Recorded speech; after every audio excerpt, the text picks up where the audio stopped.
আমি বিশ্বাস করি আজকে যদি জনাব মুহাম্মদ রাসূলুল্লাহ সাল্লাল্লাহু আলাইহি ওয়াসাল্লাম নীতি অ্যাপ্লাই করা হয়, তার অর্থনীতি অ্যাপ্লাই করা হয়, আমি আল্লাহর কসম করে বলতে পারি আগামী 10 বছরের মধ্যে সমস্ত গরিবরা দরিদ্র সীমার উপরে চলে যাবে। একজন গরিবও থাকবে না, আমি চ্যালেঞ্জ দিয়ে বলতে পারি। বর্তমানে পুঁজিবাদী অর্থনীতি এটা ধনীকে ধনী বানায়, গরিবকে গরিব বানায়। উদাহরণস্বরূপ আজকে আপনি ব্যাংকে যাবেন, ভাই আমাকে 1 লক্ষ টাকা লোন দেন, ব্যাংকওয়ালা বলবে মর্গেজ দেন। আপনি বলবেন ভাই আমি তো গরিব মানুষ, মর্গেজ নাই, তো আপনাকে কিভাবে মর্গেজ দেব? ব্যাংক বলবে টাকা আপনার জন্য না, যার আছে টাকা তার জন্য। টাকা কার জন্য? যার আছে তার জন্য। তাহলে ধনীকে দ্বিতীয়বার ব্যাংক ধনী বানিয়েছে, আবার মাঝে মাঝে লোন মাপ, ইন্টারেস্ট মাপ। তার একজন ধনী 4 বার ধনী হয়েছে। আগের থেকে 1 লক্ষ টাকা ছিল, ব্যাংক তাকে 1 লক্ষ টাকা দিছে, যে নিচে তারই লোন মাপ, তার ইন্টারেস্ট মাপ। তাই ধনী 4 বার ধনী হয়েছে, আর গরিব 5টা লাথি খেয়েছে। আগের থেকে 1 লক্ষ টাকা ছিল না, পেটের মধ্যে 1 লাথি।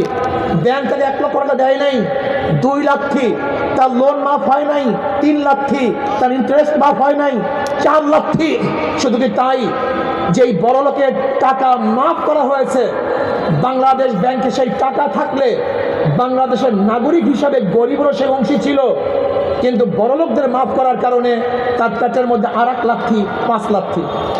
তাই গরিব লাথি খায় 5টা, আর বড় লোক ধনী হয় 4 বার। বর্তমান অর্থনীতি ধনীকে ধনী বানায়, গরিবকে গরিব বানায়। আর ইসলামী অর্থনীতি গরিবকে ধনী বানায় আর ধনীদেরকে ভারসাম্য রাখে। বিশ্বাস হয় না?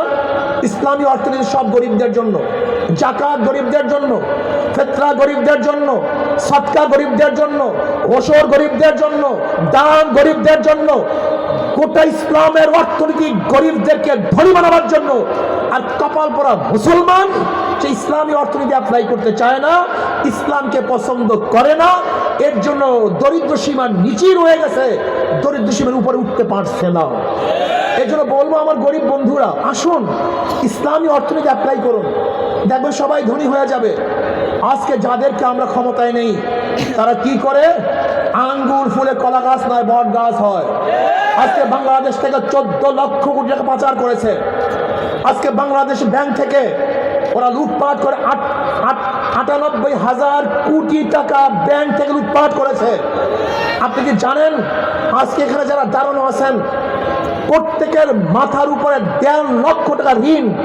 আজকে যে সন্তান জন্মগ্রহণ করবে, সেই সন্তান 1.5 লক্ষ টাকা ঋণ নিয়ে দুনিয়ার চেহারা দেখবে, দুনিয়ার মুখ দেখবে। আপনি জানেন 18 লক্ষ কোটি টাকা ঋণ করেছে।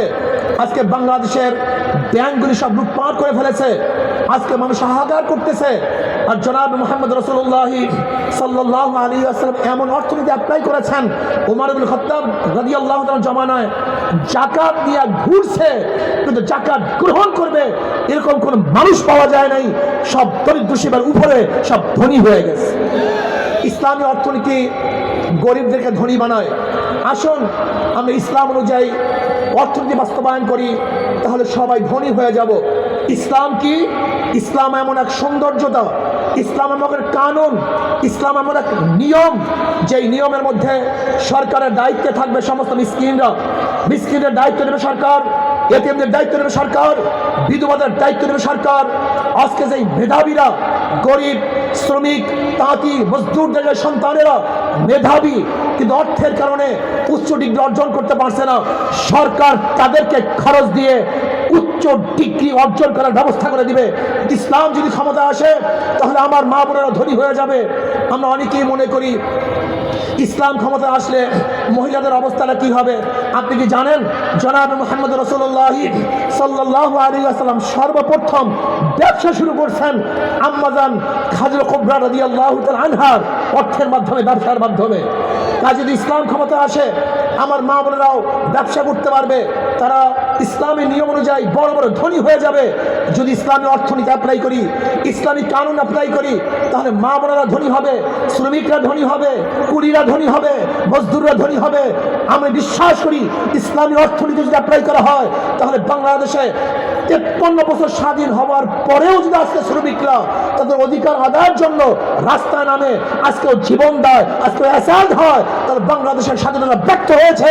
ইসলামী অর্থনীতি, ইসলামী কানুন অ্যাপ্লাই করলে আমি চ্যালেঞ্জ দিয়ে বলতে পারি একজন শ্রমিকও তাদের অধিকার আদায়ের জন্য রাস্তায় নামতে হবে না, বরং সরকার আগের থেকেই প্রত্যেকটা শ্রমিকের মর্যাদা এবং তাদের অধিকার ফিরিয়ে দিবে, বাস্তবায়ন করবে। এর নাম ইসলাম, এর নাম শানের সালাম। ভাইরা, আজকে দেশ নিয়ে ষড়যন্ত্র চলতেছে। জনাব মুহাম্মদ রাসূলুল্লাহ সাল্লাল্লাহু আলাইহি ওয়াসাল্লাম বদরের ময়দানে অংশগ্রহণ করেছেন নতুন ইসলামিক কান্ট্রি করার জন্য নয়, বরং যেই কান্ট্রি আছে সেটা হেফাজত করার জন্য।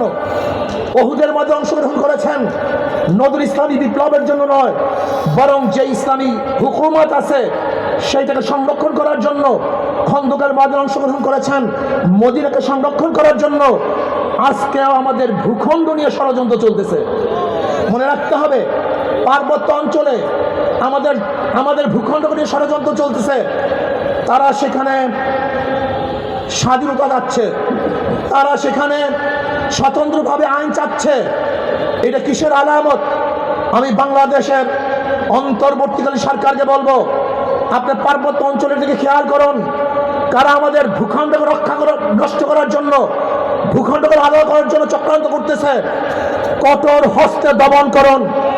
যদি আমাদের প্রয়োজন হয় আমাদেরকে সাথে নেন, যদি আপনি না পারেন বাংলাদেশের প্রত্যেকটা জনগণ ঐক্যবদ্ধভাবে সমস্ত ষড়যন্ত্রকারীদের ষড়যন্ত্র ভেঙে চুরমার করে ফেলবে ইনশাআল্লাহ। আজকে সেখানে আমাদের বাংলাদেশের নাগরিকদেরকে সেটেলার বলতেছে। আমি মনে করি পার্বত্য অঞ্চল, বাংলাদেশের ভূখণ্ড, ওখানে আইন চলবে। বাংলাদেশের অন্যান্য জেলার মধ্যে যে আইন, পার্বত্য অঞ্চলে একই আইন চলবে। ভিন্ন কোনো আইন পার্বত্য অঞ্চলের জন্য করা যাবে না। এরপর আসুন, অন্তর্বর্তীকালীন সরকার আজকে জীবন দিয়েছে আমরা, রক্ত দিয়েছে আমরা, জীবনের মায়া ত্যাগ করে রাস্তায় ছিলাম আমরা। আর আজকে সংস্কারের জন্য যে উপদেষ্টা নিয়োগ করতেছেন, সেই উপদেষ্টাদের মধ্যে আলেম নাই। এই দেশের মাটি ও মানুষের সাথে যাদের জীবন, যাদের মরণ, যাদের কানাডার মধ্যে বেগম পাড়া নেই, সেই আলেম প্রতিনিধিদেরকে যদি আপনি সংস্কারের জন্য অন্তর্ভুক্ত না করেন, তাহলে আমি মনে করব আপনি বৈষম্য করতেছেন, আপনি ওলামাদের সঙ্গে বৈষম্য করতেছেন। এদেশের 92% মুসলমানদের দাবি ও দাওয়ার সাথে, তাদের আকাঙ্ক্ষা আশার সাথে আপনি গাদ্দারি করতেছেন। যদি আলেম করে প্রতিনিধি প্রত্যেকটা সংস্কারের মধ্যে না থাকে, তাহলে আমরা এই প্রতিনিধি মানি না, আমরা এই কমিটি মানি না।